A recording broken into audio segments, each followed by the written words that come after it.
یہ وہ میچ تھا جہاں فیصلہ صرف رنز کا نہیں تھا بلکہ سوچ کا تھا، اور شاید سب سے بڑی غلطی یہی تھی کہ اس بڑے میچ میں جہاں رفتار اور باؤنس کی ضرورت تھی وہاں پاکستان نے اسپن پر زیادہ انحصار کیا۔ کنڈیشن کے مطابق ایک اضافی فاسٹ بولر نہ کھلایا، پورے میچ کا توازن شروع سے ہی بدل گیا۔ یہ کہانی صرف ہار اور جیت کی نہیں بلکہ ان فیصلوں کی ہے جو میچ سے پہلے کیے جاتے ہیں۔ السلام علیکم دوستوں، آپ دیکھ رہے ہیں ہارٹ فیل ٹروتھ، اور آج کی کہانی ہے اس دوپہر کی جو صرف ایک میچ نہیں تھا بلکہ ایک پوری سوچ کا امتحان تھا۔ 23 اکتوبر 2022، میلبرن کرکٹ گراؤنڈ، دوپہر کا وقت۔ پاکستان اور بھارت ایک بار پھر آمنے سامنے تھے۔ اس گراؤنڈ میں ایک ایسا مقابلہ شروع ہونے جا رہا تھا جس کا دباؤ پورے اسٹیڈیم میں محسوس کیا جا سکتا تھا۔ میلبرن کرکٹ گراؤنڈ کے عظیم میدان میں دونوں کپتان ٹاس کے لیے آئے اور قسمت کا سکہ بھارت کے کپتان روہت شرما کے حق میں گرا۔ انہوں نے موسم اور پچ دیکھ کر پاکستان کو پہلے بیٹنگ کی دعوت دی۔ پاکستان کے پاس اعتماد بھی تھا اور دباؤ بھی۔ 2021 ورلڈ کپ میں بھارت کو 10 وکٹوں سے شکست دی تھی، جبکہ ایشیا کپ میں بھی ایک میچ پاکستان نے جیتا تھا اور ایک میچ بہت قریب آ کر ہارا تھا، لیکن اس بار ماحول مختلف تھا۔ یہ میلبرن کی نئی ڈراپنگ پچ تھی، تیز رفتار اور باؤنس سے بھرپور، جہاں فاسٹ بولرز کو واضح مدد مل رہی تھی۔ پاکستان تقریباً 2.5 فاسٹ بولر کے ساتھ میدان میں اترا۔ حارث رؤف اور نسیم شاہ مکمل پیس آپشن تھے، جبکہ شاہین شاہ افریدی گھٹنے کی انجری کے بعد واپس آئے تھے، لیکن وہ اپنی مکمل ردم میں نہیں تھے۔ دوسری طرف بھارت ایک مکمل فاسٹ بولنگ اٹیک کے ساتھ آیا، جس میں بھونیشور کمار، محمد شامی، ارشدیپ سنگھ اور ہاردک پانڈیا شامل تھے۔ یہاں پاکستان کو پورے میچ میں ایک اضافی فاسٹ بولر کی کمی محسوس ہوئی اور یہی ٹیکٹیکل امبیلنس آخر تک نظر انداز ہوتا رہا۔ ایک اہم سوال یہ بھی سامنے آیا کہ گرین پچ اور پیس کنڈیشن کے باوجود محمد وسیم کو اس میچ میں استعمال نہیں کیا گیا، حالانکہ وہ بعد میں اسی ٹورنامنٹ میں 8 وکٹیں لیتے ہیں اور تقریباً 7.69 کی اکانومی کے ساتھ بہترین کارکردگی دکھاتے ہیں۔ اس لیے ان کا نام نہ ہونا ایک بڑا سلیکشن پر سوال چھوڑ گیا۔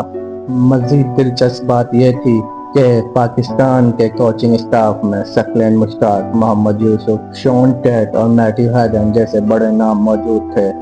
اس کے باوجود گرین پچ اور فاسٹ بولرز کو مدد دینے والی کنڈیشن میں محمد وسیم کو نہ کھلانے کا فیصلہ بعد میں ایک بڑا سوال نشان بن گیا۔ پاکستان کی بیٹنگ کا آغاز اچھا نہیں تھا۔ بابر اعظم 0 پر آؤٹ ہوئے اور محمد رضوان صرف 4 رنز بنا سکے۔ پاکستان 15 رنز پر 2 وکٹ گنوا چکا تھا۔ اس میں شان مسعود، افتخار احمد نے اننگز سنبھالی۔ افتخار احمد نے 51 رنز بنائے جبکہ شان نے 52 رنز کی ذمہ دارانہ اننگ کھیلی۔ ان دونوں کی کوشش کے بدولت پاکستان 150 رنز کے ہدف دینے میں کامیاب رہا۔ تاہم پاکستان کے اننگز میں ایک اہم موڑ 13ویں اوور کی دوسری اوور پر آیا جب حیدر علی کریز پر آئے۔ یہ وہ لمحہ تھا جہاں پاکستان کو 170 یا 80 رنز تک جا سکتا تھا، لیکن ایک غلط شاٹ نے پاکستان کو 98 پر 5 وکٹ کے نقصان تک پہنچا دیا۔ یہی اس میچ کا پہلا بڑا ٹرننگ پوائنٹ ثابت ہوا۔ بھارت کی اننگز کے آغاز میں پاکستان نے شاندار بولنگ کی۔ پاور پلے کے اختتام تک بھارت صرف 31 رنز پر 4 وکٹیں گنوا چکا تھا۔ پاکستان نے میچ پر اپنی گرفت مضبوط کر لی تھی اور اس میچ محسوس ہو رہا تھا کہ بھارت شاید اس دباؤ سے باہر نہ نکلے گا۔ 11ویں اوور کے بعد بھارت کا سکور 45 رنز پر 4 وکٹ تھا۔ 54 گیندیں باقی تھیں، 115 رنز درکار تھے اور ریکوائرڈ رن ریٹ 13 کے قریب پہنچ چکا تھا۔ یہی وہ مرحلہ تھا جہاں پاکستان کو ایک اضافی فاسٹ بولر کی کمی شدت سے محسوس ہو رہی تھی، لیکن بابر اعظم کو مجبوراً محمد نواز کو اٹیک پر لانا پڑا کیونکہ ٹیم کمبینیشن میں اضافی پیس آپشن موجود نہیں تھا۔ اس اوور میں تقریباً 20 رنز بن گئے اور بھارت کا اسکور 45 رنز پر 4 وکٹ سے بڑھ کر 65 رنز پر 4 وکٹ ہو گیا۔ یہی وہ لمحہ تھا جہاں میچ کا مومنٹم پہلی بار پاکستان کے ہاتھ سے پھسلنا شروع ہوا۔ اس کے بعد بھارت نے آہستہ آہستہ ریکوائرڈ رن ریٹ کو مینیج کیا اور کھیل کا توازن بدلنے لگا۔ پھر آیا 19واں اوور۔